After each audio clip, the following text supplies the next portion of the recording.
Hi, it's Sierra with WTI. And if you love coffee as much as I do, you're going to love this coffee machine. It's LOR's Barista Coffee and Espresso Machine Combo. Yes, you heard that right. It makes coffee and espresso.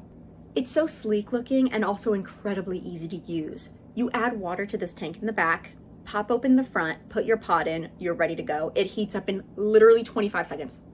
With these buttons, you can choose small, medium, or large coffee. Once you finish your pod, it falls right into the container in the back. Oh, look at them all waiting for me back there. You can pop it right off, pop this top off, and throw them all out. I absolutely love this feature because there's no surprise pods waiting for me in the morning that someone forgot to throw away. I could go for a hot coffee, but it also pours over ice so well. Plus, I can take this little elevator off of it and put even larger cups in.